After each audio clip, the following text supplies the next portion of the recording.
If you're watching this video on the NES YouTube channel, there's more information and useful links in the description below. So our topic today is all about person-centred communication, and the only way to learn about this really is to tell you some stories. So that's what I'm planning to do this morning, and to make it as engaging and interactive as possible. So for those of you who've just joined, my name's Jean McQueen, and I am Principal Educator for Person-Centred Care within NES. And so what our aims for our session this morning is what we'd really like for you to engage with us, to learn a bit more about the value of person-centred communication. We want to highlight why person-centred communication is so important. It's a privilege to join you today, as I've said, and you might be wondering or thinking, well, what difference does person-centred communication make, particularly as we're emerging from a pandemic? Things I can imagine at the front line have been really challenging and continue to be so. But actually, we think it's really important, and I hope that the current context makes it ever more so. And what we're talking about is not just about the tools, but it's about a way of being. And we hope to share that with you in our session this morning. We want to discuss and plan opportunities for you to enact person-centred communication in your practice, because that's what it's all about. There's no point in coming along to these learning sessions, hopefully having a nice time and enjoying the session, if you don't take things back to your workplace. So those are the things that I'm really hoping that we will be able to get from this morning's session. And I'd also like to discuss and plan opportunities with you to enact person-centred communication where you are. I'm sure that many of you are really adapt at these things, and I'll be looking forward to learning a bit from what you do as well. And even if you've been in health and social care for quite some time, we're hoping that there will be some takeaways from this session. Or if you're fairly new, again, it's really helpful to have these discussions and interact with you. And we want you, by the end, to be aware of the What Matters to You movement, because there may be things that you want to do in your workplace to celebrate. There is a national What Matters to You Day every year, so it's often good to use that as a starter to plan things in your area of work. So some people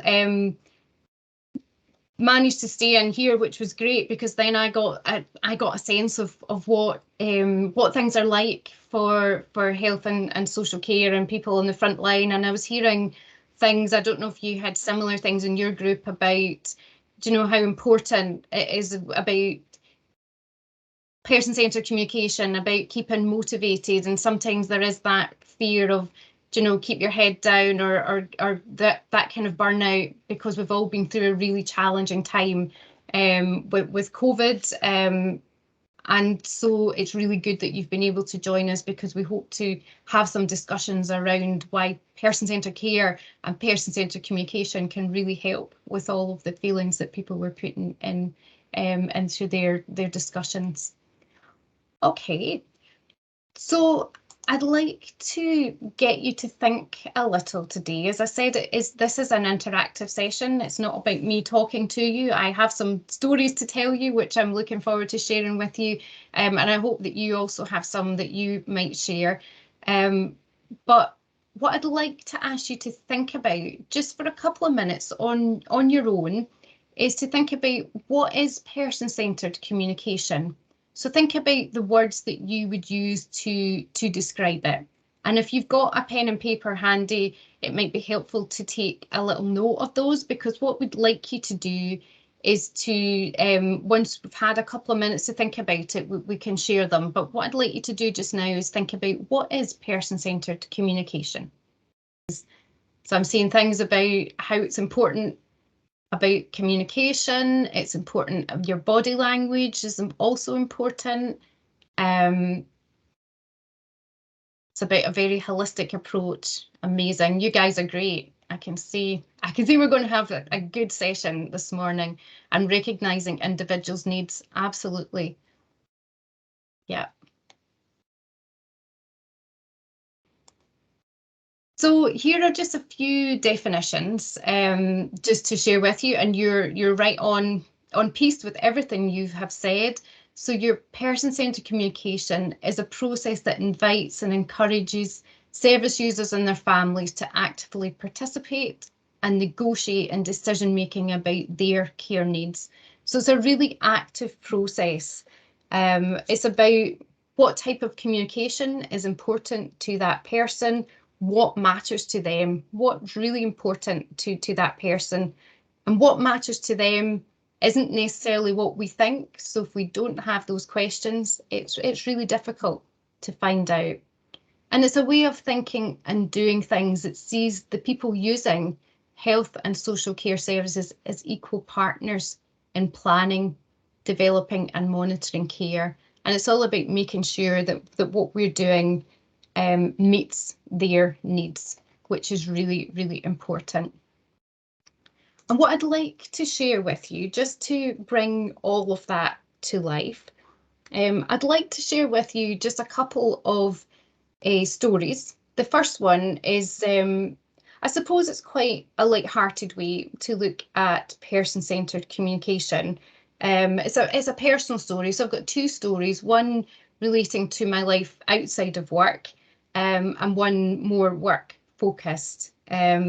And it just will help to bring to life this person-centred communication. So, as you know, my name is Jean. I'm married to Craig, and I've got two children. So I've got Sarah and Connor. So Connor is also my younger child. And when he was a bit younger than he is today, he was around about 18 months at this time. And one morning I was having some difficulties getting him to nursery. From the moment he woke up, he wasn't interested in nursery. He was clearly not wanting to go. As you can imagine, in only ways that toddlers can express themselves, it wasn't very pretty. It was quite stressful. And then on the journey into the car, it was clearly no nursery. He wasn't really wanting to go.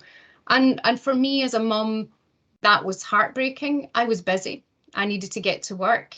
But also I need to think about what's going on, and I was worrying about, are the other children not being kind to him? Has something happened? Am I going to have to look for other childcare for him? How is this all going to work? And not really thinking about Connor's needs, thinking more about, what it meant for me and how stressful it was. But then taking more of a person-centred communication, I decided to ask him a bit about, so what was it about nursery, and what mattered to him, and what was important? And I have to say, it was not the answer was not what I expected to hear. What he said was, well, Mum, the nursery, it's rubbish. They have cars, like we've got cars at home, but they don't have a play mat. They don't have the road, because I would have called it the play mat. So they don't have, you'll know these things that I'm talking about. It's like a bit of carpet with the embroidered road on it. We'll all probably have seen them. So he said, it's rubbish. They don't have that. So I don't want to go. I was like, right, okay, not what I expected to hear. So the conversation then progresses. I said, well, maybe you could take your road mat in to nursery, and you could play with it with your friends. And it was amazing, just the difference in his little face, and just how much easier that made the journey to nursery the next day. And that's just a very light-hearted way of explaining to you the difference, asking about what matters to you or what matters to that person and what's important to them can make. And I'm going to move on, because I've got another little story to tell you, which is more of a work-related story around about person-centred communication and how it made a difference. So I'm going to tell you about James, who is a 66-year-old man, and he'd experienced a CVA, which of course is a stroke to his left hemisphere, so left side of the brain, which resulted in right-sided weakness and expressive aphasia. So he had difficulty speaking. He could understand what people were saying to him, but he had difficulty speaking. So as an occupational therapist, the kind of things that I would be thinking of for James would be, oh, what about his upper limb movement? What about his gross, his fine motor grip? Is able to cut up his food? What about getting dressed? What impact has all of this had on function? However, through collaborating with my colleague in speech and language therapy, I was able to find out that actually those weren't the important things to James. What was really important to him was getting back to driving. His sister didn't drive, and one of the things that he always did was take his sister shopping, and it was really important to him to get back to driving. And when we realised that in the therapy sessions, it made a huge difference to how motivated he was to participate in his sessions, and just overall the kind of, you could see that spark coming back into his eyes. And I'm pleased to say that with the support of the team, so the multidisciplinary team and support workers were absolutely crucial in lots of the stuff that we did for Jim. We were able to get him back to driving. We were able to get an assessment at the Astley Ainsley Driver Centre, and he got an amazing adaptation, which you can see there on the steering wheel of his car, so that he could drive using one hand and one foot. And he returned to driving, and I'll never forget the day that he drove into the hospital car park and said, well, indicated to me, like, jump in, and we went for a little drive around the car park, and it was so important to him.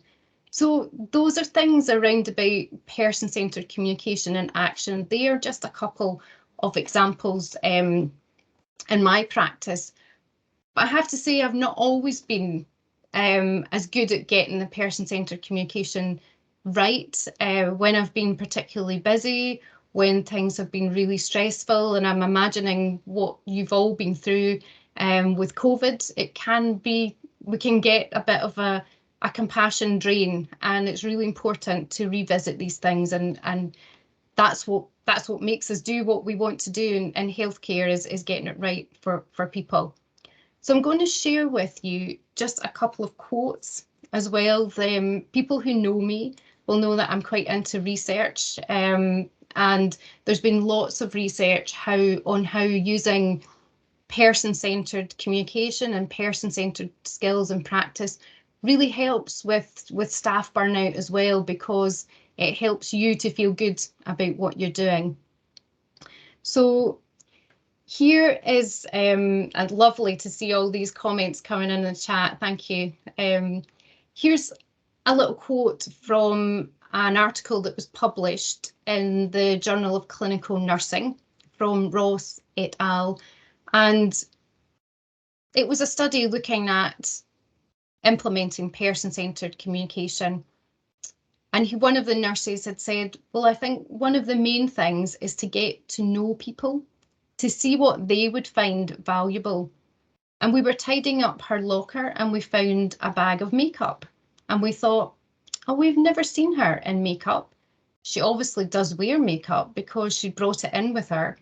And we asked her about it, and her eyes brightened up, and we were able to make her face up.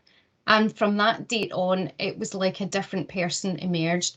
And I'm sure you all have stories, similar stories to share around about the difference that person-centred communication and action has made to the people that you work with. And another story that was published in the same article, and this was about a support worker talking of kind of end-of-life care, which we know can be really traumatic and quite upsetting for everyone involved. And they were saying it was important to get to know the family when the people themselves were unable to make their wishes known. And here's a support worker who said, well, it was quite upsetting, but it was very satisfying towards the end of her life because her husband, wanted us to be with him all the time. And I think he was quite scared about what was going to happen. He was apprehensive and he had a particular way that he wanted us to do things. He had a certain night dress he wanted her to wear and underwear that he wanted her to wear, and she had to have her hair done in a certain way.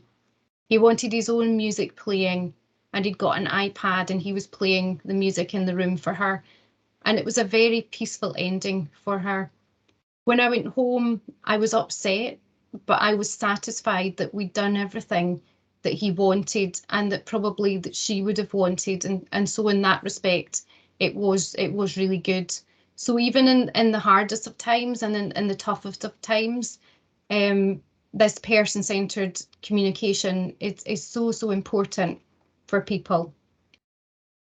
So I'm going to move on from the stories and the kind of research to talk just a bit more about, why it's so important. We know that little things really do make a big difference, and you and each and every one of you in your roles has that opportunity to be that difference. We've been through a really traumatic time and we continue to go through traumatic times, but compassion fatigue can't really be a thing. It's about asking what matters to people. And we know that can help with burnout for staff as well. There's been lots of research that really shows that. And for your people who use your service, your patients, your service users, communicating in a person-centred way can reduce their anxiety and their pain and their stress in what can be a really difficult time for them too. So really, I suppose it's just to say that, being mindful of person-centred and what matters to that person can give really positive outcomes for all of us, and that's what's really, really important. But we know that it's not all fluffy bunnies out there. We absolutely do know that. And little things like, here's an example of this is on To Rest Learn. So people were saying they weren't aware of how much information was on To Rest Learn. So this is from the Little Things Make a Big Difference. So if you Google To Rest Learn and Little Things Make a Big Difference, there's lots of these animations. And here's someone coming into a lady's room and saying, breakfast just as you like it, cereal and orange juice, with a big smile on his face. And the lady's saying, well, no, I've had porridge and tea every morning for 72 years.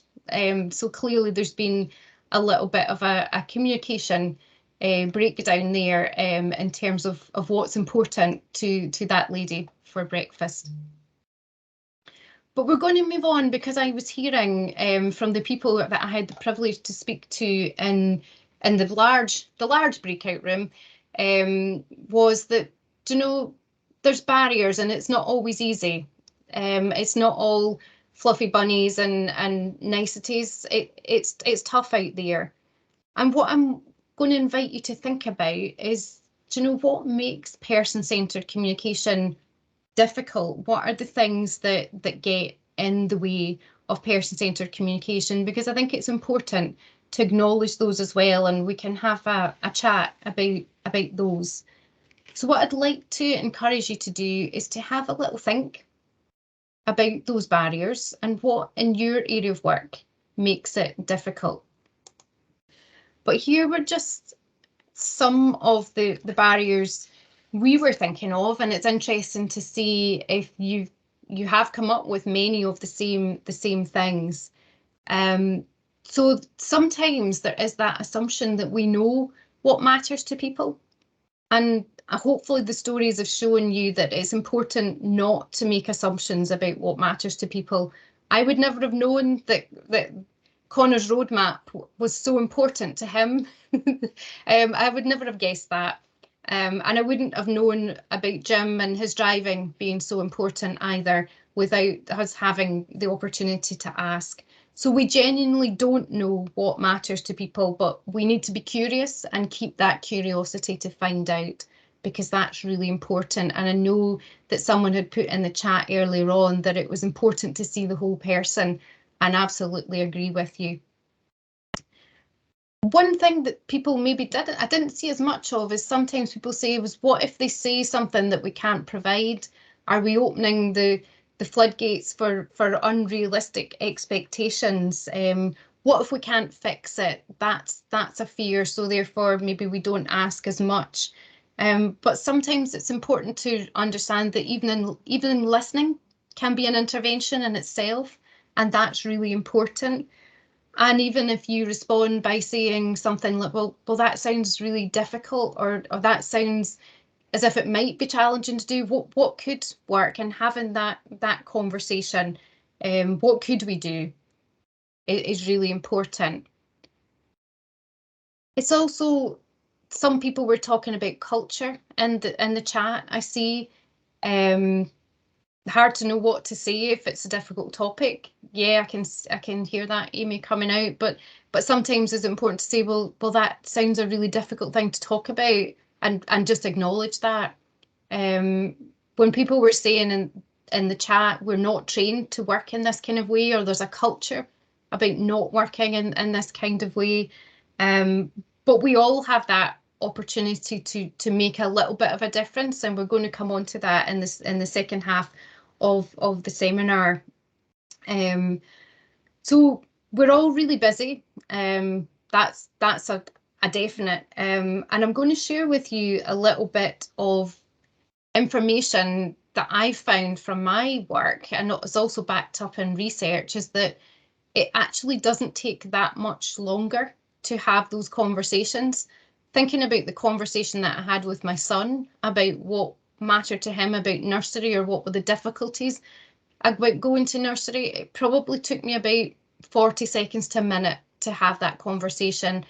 And for Jim, it maybe took longer because my speech and language therapy colleague used communication aids, but probably within about 3 or 4 minutes, we knew what kind of things were important to him. So to be honest, it didn't take that much longer.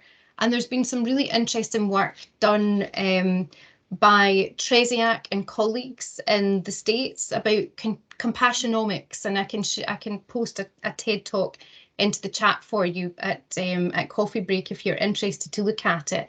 And he showed that through his work as an intensive care doctor, it took about 40 seconds more to have compassionate communication than not to have it. He certainly said that it helped with his burnout as a clinician. So genuinely, it often doesn't take longer. So the kind of being busy is, we can either be really brusque, and you can go through your daily activities being brusque and efficient and letting people know how busy you are, or you can go through your day-to-day and making some time for that human connection and showing the compassion and the compassionate and person-centred communication skills. And the research shows that often it really doesn't take much longer at all. We're going to move on. We've talked about what person-centred communication is. I've shared some stories to hopefully bring it to life a little bit rather than just death by PowerPoint. And you've all had the chance to think about what it means to you, and put your comments in the chat, which we're really grateful for. So I'd like to think now about how to enact this in practice. So just a couple of questions to pose for you. Not that I'm asking you to do anything with these or to put things in the chat, but just to think about, do you know your service users as a person? I know some people were saying that their work environment's quite fast-paced.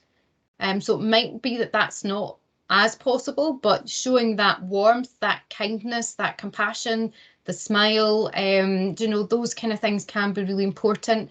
And do you know what matters to them? Do you know what matters to them? And those of you who are joining us today think, yeah, I absolutely do, then that's amazing and that's great. Those of you who are maybe not so sure, or think that, we all lose our way with this kind of stuff every so often because we're so busy, or there's the pressures of what's happening just now. So it's important maybe to think about time to reflect on those questions. because they're going to be really important in enacting all of this in practice. So hopefully we have helped you to think about person-centred communication so far. And what we'd like to encourage you now to think about is a success story that you can think about in your own, it can be in your own personal life, or it can be in your work life. But think about a success story where you've really listened and heard what someone else has been saying and what matters to them. And what we're going to get you to do is to think about that just for a couple of minutes. So think about something that resonates with you and what we've been saying this morning. And then by the power of magic, hopefully we'll all be able to join breakout rooms. Some of you might stay in the main room, and that's absolutely fine. Some of the groups might be slightly bigger than 4. Again, that's fine. It's Friday. We embrace chaos and it'll all work out in the end. But I'd like you to tell the people in your group about your success story. What was it that enabled the success? So what were the things that you did, or what was it that enabled that success? And then everyone in your group will all take note of what was it that made the success, what were the factors that contributed to that? And think about, are there any patterns to that? Okay, so that sounds like quite a lot, but what we're asking you to do is identify the success story, tell other people about it, and they're reflecting on what is it that made it so successful? What did you do? And the most important thing that we really want to focus on is, what did that success feel like for you as an individual? What did it feel like? And we're going to encourage you to jot down those feelings and chat with your colleagues about what it felt like. And then what we'd like to capture by the power of using a Padlet is the kind of what it felt like. So those kind of feelings. So hopefully Feel Good Friday, we can capture what it felt like to have those person-centred communications.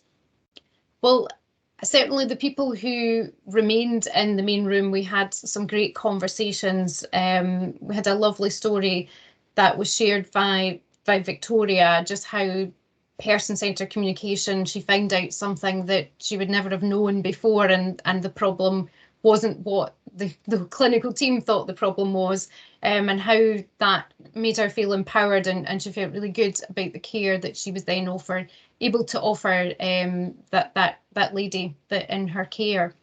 But I'm aware that time is really, really short. We literally only have 4 minutes left in this session, and I have no idea where the time has gone.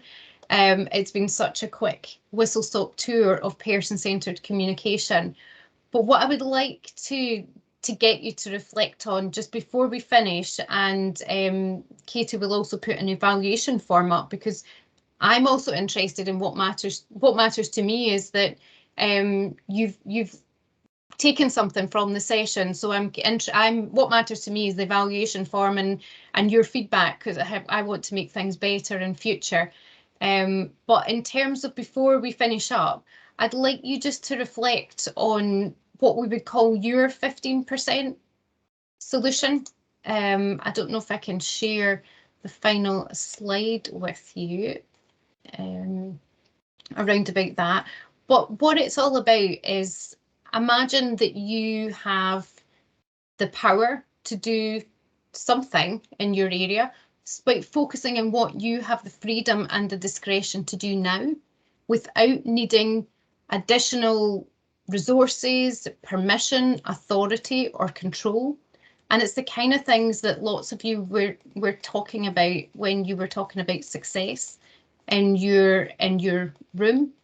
So I'd like you to just reflect on what you could do around about this person-centred communication, because we do know that little things do really make a big difference.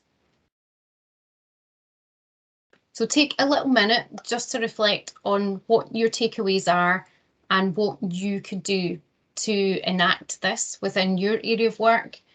Even although you don't have any additional resources, permission, then what can you do without that to make a real difference to the people that you meet day to day in your service? And I'm going to stop there, but I do want to say what a pleasure it has been to spend the last hour and a half with you. It's absolutely flown in. I can't believe that it's nearly 12 o'clock already, and I hope it's been the same for you. And please do take the time to fill in the evaluation form, because that's what matters to me, is making a difference to what you do. So please do fill that in, and thank you so much, and continue to do all the amazing work that you do. Support workers are so important. You are the people who have the most patient-facing roles in the whole of the health and social care. So you really do have the opportunity to make a difference. So thanks for joining us. I've enjoyed your company this morning.